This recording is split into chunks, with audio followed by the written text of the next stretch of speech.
ইসরায়েলের যুদ্ধবিমানগুলোকে দেখা মাত্রই কেন ধ্বংস করার ঘোষণা দিল ইরানের সামরিক বাহিনী? ইরানের বিরুদ্ধে এখনো অভিযান শেষ হয়নি। সম্প্রতি এমন আগ্রাসী মন্তব্যই করেছিলেন ইসরায়েলের প্রধানমন্ত্রী বেনিয়ামিন নেতানিয়াহু। তার এমন আগ্রাসী মন্তব্যের পরই ইরানের আকাশসীমার কাছে ঘুরঘুর করছে ইসরায়েলের একাধিক যুদ্ধবিমান। তবে কি আরেকটি যুদ্ধের দিকেই অগ্রসর হচ্ছেন নেতানিয়াহু? যদিও মার্কিন প্রশাসনের সাথে সাময়িক যুদ্ধবিরতিতে রয়েছে ইরান, তবে ইহুদিবাদীরা এক্ষেত্রে সীমা লঙ্ঘন করলেই গর্জে উঠবে তেহরান, এমন হুঙ্কার এসেছে ইরানের সামরিক বাহিনীর শীর্ষ মহল থেকে। প্রশ্ন হলো, যুক্তরাষ্ট্রের সিদ্ধান্ত উপেক্ষা করে ইরানের বিরুদ্ধে কি যুদ্ধে জড়ানোর সাহস দেখাবে ইসরায়েল? ইরানের সামরিক শক্তির সামনে এক প্রকার মাথা নত করেছে যুক্তরাষ্ট্র, যার কারণেই বাধ্য হয়ে তেহরানের সাথে সমঝোতামূলক চুক্তিতে পৌঁছেছে ওয়াশিংটন। তবে এক্ষেত্রে নেতানিয়াহু যেন কোনো বাধাই মানতে চাইছেন না। তাই তো ইরান ইস্যুতে নিজের কবর যেন নিজেই খুঁড়তে চলেছেন ইসরায়েলের আগ্রাসী শাসক। ইরানের বিরুদ্ধে এখনো ষড়যন্ত্রমূলক তৎপরতা অব্যাহত রেখেছেন নেতানিয়াহু। মার্কিন সাহায্যের উপর নির্ভরশীলতা কমাতে ইসরায়েলকে অবশ্যই একটি স্বাধীন অস্ত্রাগার গড়ে তুলতে হবে।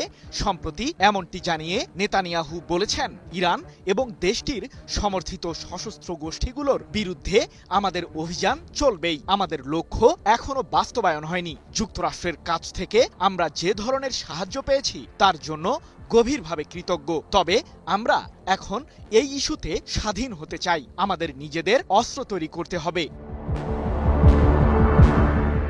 তাহলে কি যুক্তরাষ্ট্রকে ছাড়াই ইরানের বিরুদ্ধে যুদ্ধে নামছে ইসরায়েল?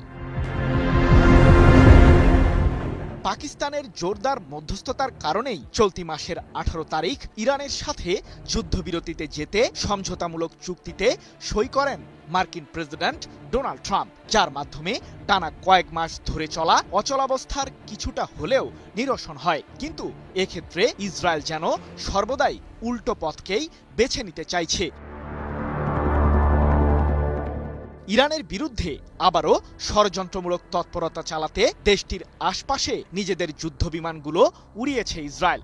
এই ঘটনায় নতুন করে চাঞ্চল্য ছড়িয়ে পড়েছে পুরো মধ্যপ্রাচ্যে। যদিও ইহুদিবাদীদের সেসব যুদ্ধবিমানকে ভূপাতিত করতে মোটেও যে দ্বিধা করবে না তেহরান, সে সতর্কবার্তাই দিয়েছে ইরানের শীর্ষ সামরিক কমান্ড খাতাম আল আম্বিয়া কেন্দ্রীয় সদর দপ্তর। এ প্রসঙ্গে বাহিনীটি ইসরায়েলকে কড়া হুঁশিয়ারি দিয়ে বলেছে, প্রতিবেশী দেশগুলোর আকাশসীমায় ইসরায়েলের যুদ্ধবিমানগুলোর উড্ডয়নের ঘটনাকে আমরা নিজেদের বিরুদ্ধেই হুমকি হিসেবে বিবেচনা করছি। যুক্তরাষ্ট্র যদি ইসরায়েলকে এক্ষেত্রে বাধা প্রদান না করে, তাহলে ইহুদিবাদীদের এসব আগ্রাসী কর্মকাণ্ডের জবাব দেবে ইরান। 26 জুন এক প্রতিবেদনে বিষয়টি নিশ্চিত করেছে ইরান ভিত্তিক সংবাদ মাধ্যম মেহের নিউজ এজেন্সি।